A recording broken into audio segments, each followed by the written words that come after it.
కంటి అద్దాల నుండి శాశ్వత విముక్తి పొందండి. లాసిక్ సర్జరీ 14,000 మాత్రమే. వివరాలకు సంప్రదించండి. Welcome to Suman TV. నేను మీ సుమన్ టీవీ నాగ్. అల్లు అర్జున్ ఇన్సిడెంట్కి సంబంధించినటువంటి ఏదైతే ఉందో ఇవాళ అటు ఇండస్ట్రీలోను ఇటు పాలిటిక్స్లోను దేశవ్యాప్తంగా కూడా ఒక చర్చనీయాంశంగా మారింది. అయితే ఇటు ఇండస్ట్రీ వైపు కనుక మనం చూసుకుంటే సంక్రాంతికి సంబంధించినటువంటి వాటిలో పెద్ద సినిమాలు రిలీజ్ అయ్యే అవకాశం ఉంది. ద సేమ్ టైం చాలామంది బెనిఫిట్ షోస్ ఎక్స్పెక్ట్ చేస్తూ ఉంటారు. ఇంకొక వైపు అంటే ఇండస్ట్రీ పరంగా ఈ విధంగా ఉంటే ఇది పొలిటికల్ టర్న్ తీసుకునేటప్పటికీ ఏ విధంగా ఉండబోతుంది అనేటువంటి దాని మీద ప్రతి ఒక్కరికి ఉత్కంఠ కూడా ఉంది. అండ్ జనవరి 10th వరకు కనుక మనం చూసుకుంటే సో ఈ బెయిల్ పొడిగింపు ఏదైతే ఉందో ఆ టైం వరకే ఉంది. ఈలోపు ఏం జరగబోయేటువంటి అవకాశం ఉంది అని కూడా ప్రతి ఒక్కరూ దీని గురించి మాట్లాడుకుంటూ ఉన్నారు.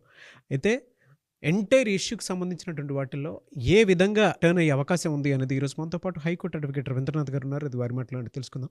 Hello sir. హాయ్ అండి నాగరాజ్ గారు. వెళ్ళే కొద్దీ ఇన్సిడెంట్ ఎక్కడి నుంచి ఎక్కడికెక్కడికో వెళ్ళిపోతూ ఉంది సార్. అసలు ఎక్కడి వరకు ఇది వెళ్ళే అవకాశం ఉంది అంటే ఇన్సిడెంట్ జరిగినప్పటి నుంచి ఇప్పటి వరకు కనుక మనం చూసుకుంటే ఎటువైపు నుంచి ఎటువైపు వెళ్తుంది అని అంటే ఏం చెప్తారు? అటు పాలిటిక్స్, సినిమా రంగం, పబ్లిక్, మీడియా, పోలీసులు ఇట్లా ఎవరికి వారు ఒక జోనర్ తీసుకొని ఈ విషయం మీద ఏదైతే సంధ్యా థియేటర్లో జరిగిన దుర్ఘటన ఏదైతే జరిగిందో దీనికి సంబంధించి ఎవరి వెర్షన్స్ వాళ్ళ జోనర్లో ఇది ఒక ఫుట్బాల్ గేమ్ లాగా అయిపోయింది నాగరాజ్ గారు.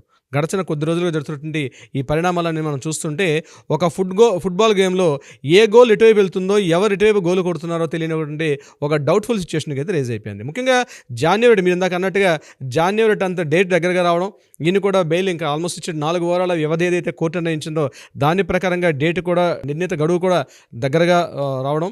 అట్ ద సేమ్ టైం ఇక్కడ కంప్లీట్గా పోలీసు ఇది ఒక ప్రెస్టేజ్గా తీసుకొని మా మీద మీరంటారంటే ఆ సినిమా యొక్క వృత్తాంతం మీద కూడా సినిమాల కాస్త పోలీసు వ్యవస్థని ముఖ్యంగా పోలీసు అధికారిని ఎంత నీచంగా చూపించిన విషయం మీద ఆ సంఘటనని చెప్తూ అట్ ద సేమ్ టైం ఈయన చేసినటువంటి ప్రెస్ మీట్ కూడా పోలీసులు ఒక డిఫెన్స్లోకి వెళ్ళిపోయి పోలీసులు మేమేం తక్కువ మేము తగ్గేదిలే అన్నట్టు పోలీసులు కూడా దాన్ని ఒక ప్రెస్టేజ్గా తీసుకోవడం. రీసెంట్గా సివి ఆనంద్ గారు పాపం అటు తెలియకుండా సివి ఆనంద్ గారు నేషనల్ మీడియా మీద చేసినటువంటి వ్యాఖ్యల మీద కాసేపు నేషనల్ మీడియా కూడా కాస్త సీరియస్ అవ్వడం, ఇమీడియట్గా ఆయన మళ్ళీ వచ్చి క్షమాపణ చెప్పడం, ఇవన్నీ టోటల్ ఎంటైర్ వ్యవస్థ మొత్తం కూడా పుష్ప పుణ్యమా అని చెప్పి అన్ని వ్యవస్థలకు మరి ఇంకేమీ పని పాటు లేనట్టుగా పూర్తి అందరూ పుష్ప అల్లు అర్జున్ ఈ విషయం మీద తీసుకోవడం. దీంట్లో రేవంత్ రెడ్డి గారు చేసింది కూడా ఒక విధంగా కరెక్ట్ అయింది కాదేమో అని అనిపిస్తుంది కూడా ఉంది. ఎందుకంటే ఒక ప్రధాన రాజకీయ పార్టీగా ఉంటూ ఒక రాష్ట్రంలో ప్రధాన రాజకీయ party at the same time అధికార party at the same time ఒక చీఫ్ మినిస్టర్ హోదాలో ఒక చిన్న ఇష్యూ జరిగింది. చిన్న ఇష్యూనే ఇది పోలీస్ వ్యవస్థ ఉంది, మిగిలిన వ్యవస్థ రెండో పనిచేస్తున్నాయి. దీన్ని అంత గంట సేపు మాట్లాడాల్సిన అవసరం రేవంత్ రెడ్డి గారికి ఉందా అని కూడా అనిపిస్తోంది. ఎందుకంటే వ్యవస్థను డిస్టర్బ్ చేశారు. అల్లు అర్జున్ గారు థియేటర్ రావడం, సినిమా సంధ్యా థియేటర్లో ఒక సంఘటన జరిగింది, ఒక అమాయకురాల ప్రాణం బలైపోయింది. ఒక వ్యక్తి ఈరోజు అక్కడ ఒక చిన్న బాబుకు 9 సంవత్సరాల బాబు ఈరోజు అసలు ప్రాణాపాయ స్థితిలో ఉన్నాడు. ఈ విషయాన్ని పూర్తిగా తప్పుదో పట్టించేశారు. ఈరోజు సంఘటన అంతా కూడా అల్లు అర్జున్ వర్సెస్ పోలీసులు, Allu Arjun versus politicians, Allu Arjun versus cinema రంగం ఇది మాట్లాడుకుంటున్నారు తప్ప సంధ్యా థియేటర్లో జరిగిన సంఘటన ఆ బాబు విషయం ఏంటి, ఆ తల్లి పరిస్థితి ఏంటి, దీని గురించి మాట్లాడుకుంటారంటే ఇవన్నీ వదిలేశారు. పూర్తిగా ఇష్యూ మొత్తం కూడా టర్న్ అయిపోయింది. ఇది ఈ కారణం రేవంత్ రెడ్డి గారు ఆ రోజు అసెంబ్లీలో మాట్లాడమే కారణం. ఎందుకంటే ఒక రాజకీయ నాయకుడిగా ఉండి ఒక వ్యవస్థని ఈరోజు ప్రభుత్వ వ్యవస్థ నడిపించాల్సిన వ్యవస్థ ఈరోజు వ్యవస్థ తప్పుదో పట్టడానికి ఈరోజు ముఖ్యమంత్రి గారు చేసిన వ్యాఖ్యలు నిజంగా ఇది మొదట్లో కేటీఆర్ గారు మాట్లాడారు కాబట్టి అంటే ఇది బీఆర్ఎస్ పార్టీలో కేటీఆర్ గారు మాట్లాడిన తర్వాత దీన్ని ప్రెస్టేజ్గా తీసుకొని ముఖ్యమంత్రి గారు మాట్లాడుతున్నారంటే ఈ స్థితి వస్తుంది తెలియదు ముఖ్యమంత్రి గారు తెలీదా? ఒక రాష్ట్రానికి అధినేతగా ఉంటూ ఒక రాష్ట్ర వ్యవస్థల్ని కంట్రోల్ చేసిన వ్యక్తి ఈరోజు ఇన్ని వ్యవస్థలు కన్ఫ్యూజ్గా అయిపోవడానికి కారణం ముఖ్యమంత్రి గారు కాదంటారా? నేను డెఫినెట్గా మాట్లాడతాను, ముఖ్యమంత్రి గారినే నేను మాట్లాడాల్సి వస్తుంది. ఎందుకంటే ఇంత చిన్న గడిచిన 5 రోజులుగా మరి ఇంకొక సివి ఆనంద్ గారు అంటే ఒక రాష్ట్రంలో కమిషనర్లు, ఏసీపీలు, డీసీపీలు, డిఐజీలు ఇంత వ్యవస్థ పోలీసు వ్యవస్థ అంతా కూడా పూర్తిగా అల్లు అర్జున్ గారి వ్యవస్థను మాట్లాడుకోవాల్సిన అవసరం ఉందంటారా? ఇంకే రాష్ట్రంలో ఇంకే సమస్యలు లేవా? అంటే ఏ టాపిక్ని డైవర్ట్ చేయడం కోసం అని చెప్పి ముఖ్యమంత్రి తన ఎజెండా దీని వైపు తీసుకొచ్చారు. అది కూడా మనం తెలుసుకోవాల్సిన అవసరం కూడా ఉంది నాగరాజు గారు. అంటే ఈ రోజు రాష్ట్రంలో ఎన్నో సమస్యలు ఉన్నాయి. హైడ్రా ఉంది, తాగునీటి సమస్య, రకరకాల 100,000 సమస్యలతోటి రాష్ట్రం కట్టుమిట్టాడుతుంది. అటువంటి సమస్యల్ని పక్కన పెట్టేసి గంట సేపు అక్బరుద్దీన్ ఓవైసీ అనేటువంటి వ్యక్తితోటి ఆయనతో చెప్పించి క్వశ్చన్ అవర్లో ప్రశ్నోత్తరాల సమయంలో క్వశ్చన్ తీసుకొని ఆ క్వశ్చన్ ద్వారా ఆన్సర్ చెప్తున్నట్టుగా గంట సేపు సభా సమయాన్ని వృధా చేసినట్టుగా నిజంగా ఆయన మీద యాక్షన్ తీసుకోవాల్సిన అవసరం ఉంది. నిజంగా సభాపతి లోక్సభ స్పీకర్ ఎవరైతే ఉన్నారో ఈరోజు ఆయన మీద ఒక ఎజెండా తీసుకొని మాట్లాడాల్సిన అవసరం ఉంది. రాష్ట్రంలో ఈరోజు ఇంత కన్ఫ్యూజ్, మీడియా మొత్తం మరొక మాట లేదు. నేషనల్ మీడియాని అలా ఇప్పుడు ఎవరు జోనర్లో వాళ్ళు మాట్లాడుకుంటున్నారు. నేషనల్ మీడియా డిస్టర్బెన్స్ వెళ్ళింది, స్టేట్ మీడియా డిస్టర్బెన్స్కి వెళ్ళిపోయింది. పొలిటీషియన్స్ ఎవరండి ఆవిడ? ఎందుకంటే సీతక్క గారు మాట్లాడాల్సిన అవసరం ఏంది? ఒక సినిమా ఎలా తీయాలి ఆవిడ చెప్పడానికి అవసరం ఏంది?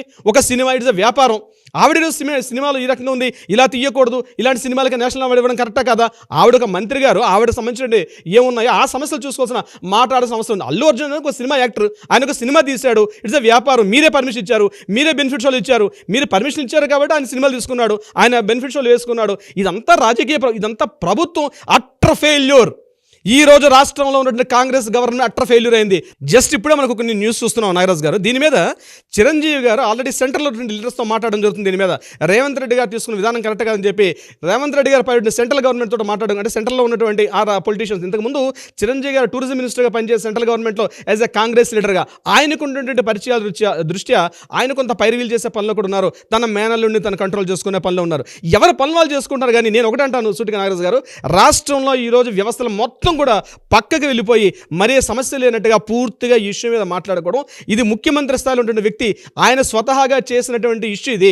ఆయన ఇమీడియట్గా ఆయన దీనికి సొల్యూషన్ ఇవ్వాల్సిన అవసరం ఉంది. ముఖ్యమంత్రి గారు దీనికి రేజ్ చేశారు, దీనికి కోర్టులో ఉన్నాయి, ఇది కోర్టు పరిధిలో విషయం. ఇది కోర్టు పరిధిలో కోర్టు ఎలా ఉందో, లీగల్గా చట్టాలు అధికారులు ఎలా ఉన్నాయి అవి చూసుకుంటారు. లాండ్ ఆర్డర్ ఉంది, లాండ్ ఆర్డర్ చూసుకుంటారు. దీనికి ఇప్పుడు ఆ పరిస్థితి ఏంటి, శ్రీతేజన్ అబ్బాయి పరిస్థితి ఎలా ఉందని ఆ విషయం పట్టించుకోవడం మానేసి పూర్తిగా లాండ్ ఆర్డర్ విషయం అంతా కూడా పక్కన పడేసి ఏసీపీలు డీసీపీలు మాట్లాడుకునే విధానం కరెక్ట్ కాదు.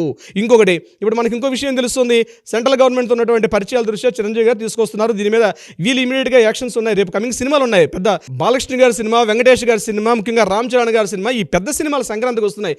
ఇటువంటి సినిమాలు ఇట్స్ పూర్తి వ్యాపారం.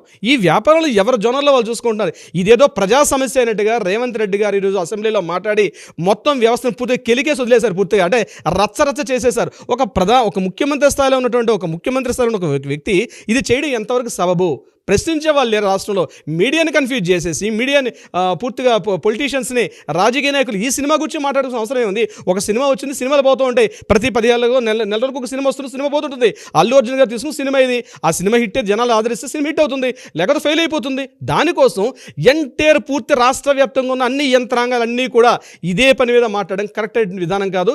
దీని మీద చిరంజీవి గారు ఆల్రెడీ ఒక స్టేట్మెంట్ ఇవ్వాల్సిన అవసరం కూడా ఉంది. ఆయన రేవంత్ రెడ్డి గారు చేసిన పనికి చిరంజీవి గారు ఈరోజు ప్రెస్ మీట్ పెట్టి మాట్లాడాల్సిన అవసరం ఉంది ఒక సినిమా పెద్దగా.